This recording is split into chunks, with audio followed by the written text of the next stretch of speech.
Hello everyone, welcome to my channel. Today, I come to you with a particularly sincere and contemplative heart, hoping to share a journey of thought that has held profound meaning in my life. This journey represents both a shift in philosophical direction and a deep renewal of inner conviction. But I want to make it absolutely clear from the outset, this is not an act of rebellion, nor it is a critique. On the contrary, it is an unfolding rooted in reverence, a continuation born from gratitude. When I first truly encountered Indian philosophy, it felt as though I have stepped into a vast temple of thought. It wasn't called rational deduction, nor tedious logical exercise, but something poetic and profound, a philosophical landscape that spoke directly to the soul while maintaining intellectual rigor. The language of the Vedic lecture, where heaven and earth, gods and humans, cosmos and consciousness are woven together, made me realize for the first time, philosophy can be poetry. The exploration of existence can be a hymn. Those ancient hymns sing not only of the origin of the cosmos, the radiance of consciousness, and the meaning of human life, but also summoned truth rather than merely describing it. And when I read the Upanishads, the experience was nothing short of transformative. These were not dogmas, but an art of inquiry. Reading the verses of the Upanishads, one can deeply sense how the spirit of questioning and humility towards the unknown has propelled philosophy into full bloom. To this day, I remain in awe of the vastness and depth of Indian philosophy. The insight and inspiration it has brought me are unlike anything I have encountered in any other intellectual tradition. It is a comprehensive exploration of existence, consciousness, freedom, individuality, and the universe, so grand in scope and thorough in depth that one cannot help but feel reverence. Now, I'd like to speak about my relationship with Adva Vidanta. It was, without question, one of the most important philosophical pillars in my life.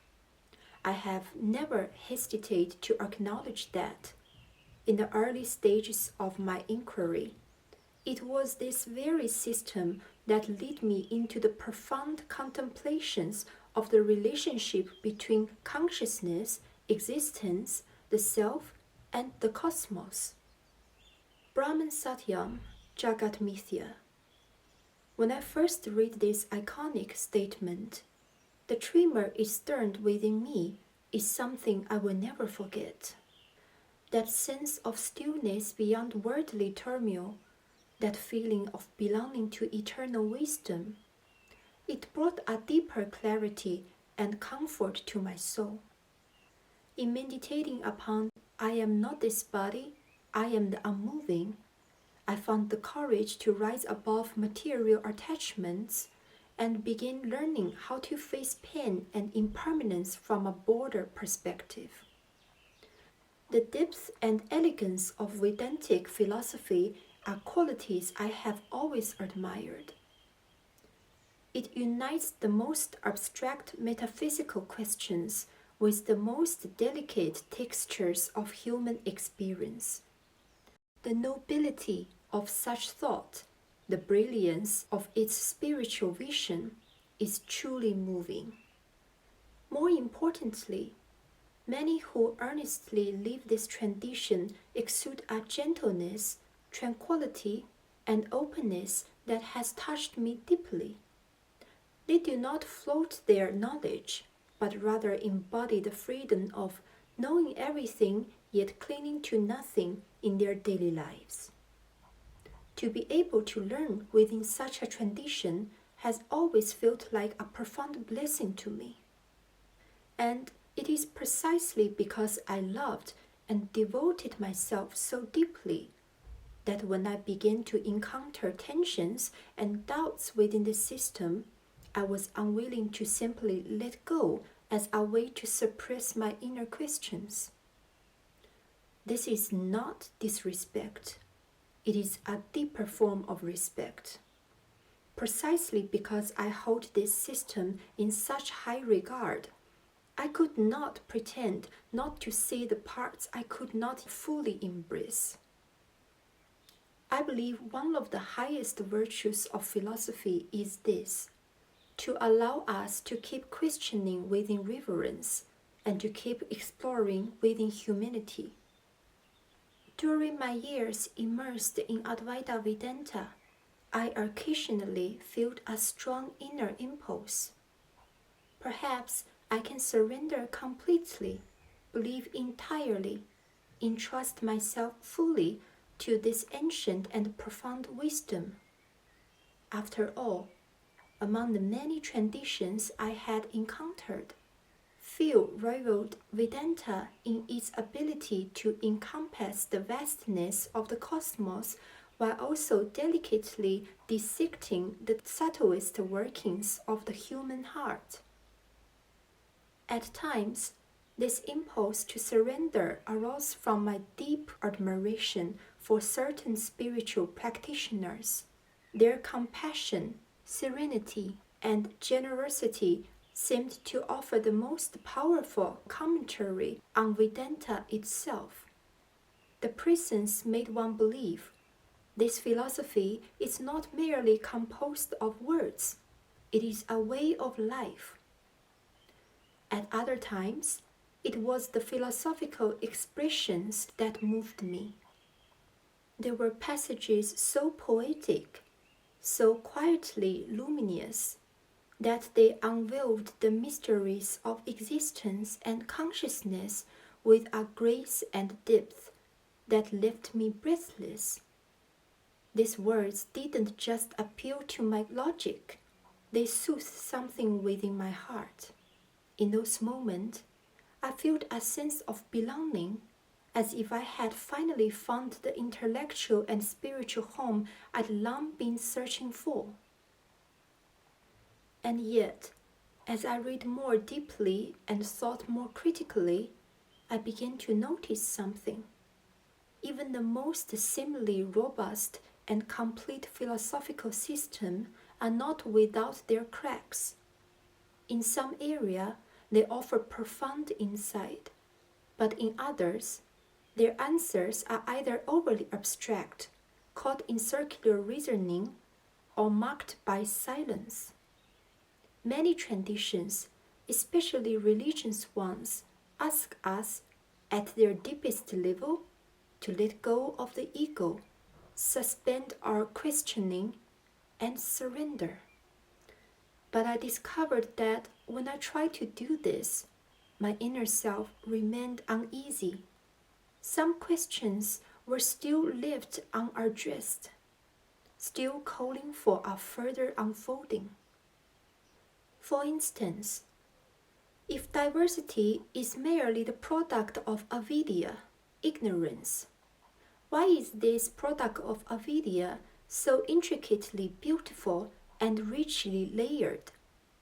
Are we truly meant to view this imperfect yet precious world, and our own limited yet tender human form, as nothing more than a beautiful mistake? If the individual self is but a fleeting illusion, then why can one person's tear, one person's struggle, or one person's joy evoke such real resonance in another? If we indeed possess the freedom to define the meaning of life, could this resonance between self and other, not detachment, be the very ground of meaning? If suffering arises from ignorance, and ignorance from not knowing Brahman, then once someone realizes Brahman, how could they still cultivate a desire to renounce the world? If all is Brahman, what exactly is there to renounce? At that point, I faced a real choice. Should I ignore these unresolved questions for the sake of spiritual comfort? Should I overlook what remains unexplained in exchange for emotion belonging? I found that I simply could not.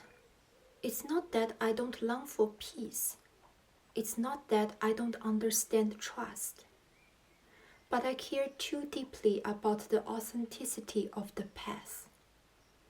If truth is truly worth dedicating one's life to, then it's also worth remaining honest and awake, especially in the moments when doubts arise.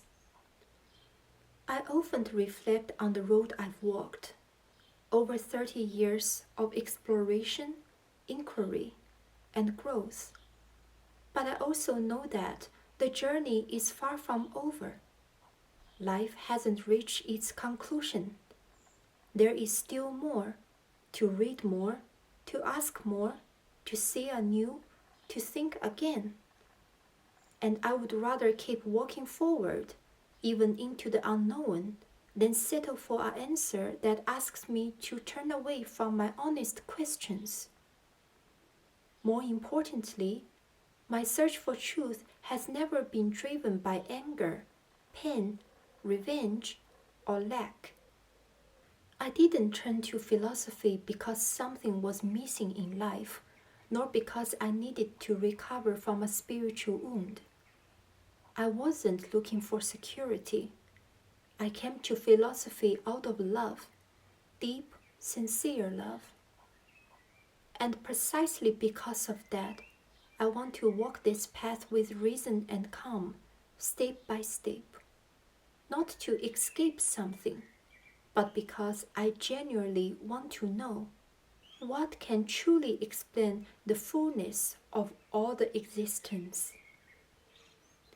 It is this inner conviction that gives me space to question and the patience to wait. I'm not in a rush to conclude. I'm willing to walk slowly, to take my time, because this journey is not about arriving, but about remaining true.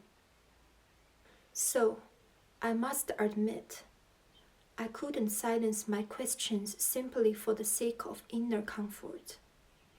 I couldn't surrender my capacity for judgment just because this philosophy once gave me beautiful experiences. This is not because I don't long for peace, but because I value truth too deeply. As I said before, if truth is truly worth devoting one's life to, then it is also worth staying awake for, even in moments of doubt. Some might say, isn't philosophy meant to bring us peace? But I've always felt that the deepest peace philosophy offers comes not from rushing to neat conclusions, but from being honest in the face of complexity and the unfinished. Over time, I came to understand I cannot remain within any one system, no matter how grand, refined, or beautiful it may be, if it cannot respond meaningfully to the contradictions, tensions, and complexity of lived experience. Then I cannot call it my final destination. But this does not mean I have abandoned tradition. Quite the contrary. I walk forward with profound gratitude towards a further unfolding. I realized I must continue walking. I must step beyond the tradition that once moved me so deeply and felt so right. Not because I disdain it, but because I cherish the thinking it began within me. I would rather continue questioning alone than pose my thought in the comfort of belonging. I would rather face the complexity of truth. This is the choice of my own free will. This is not an easy path. leaving behind a vast, majestic, logically intricate system is incredibly difficult. It's like walking out of a temple you once worshipped in. Not because you no longer respect it, but because you finally realize you can no longer remain. From this moment forward, I knew I had to ask new questions and walk in a direction that is truly my own. This is both a responsibility and an act of honesty. The philosophy I now offer is not a new religion nor an attempt to replace tradition. It is more like a response, a perspective born from continuous thinking and sincere respect. It is a way of honoring others while still preserving the ability to judge for oneself. A refusal to negate diversity or be trapped by oversimplification. A reminder to myself that the point of understanding the world is not to escape it, but to truly participate in it. My current philosophical path is not about being different from Vedanta, and it certainly isn't about competing over which view is superior. What I'm pursuing is a path of response, a continued development grounded in deep admiration. I still carry with me the precious insight I gained from Vedanta, such as consciousness is the core dimension of existence. I fully agree with the profound role consciousness plays in existence.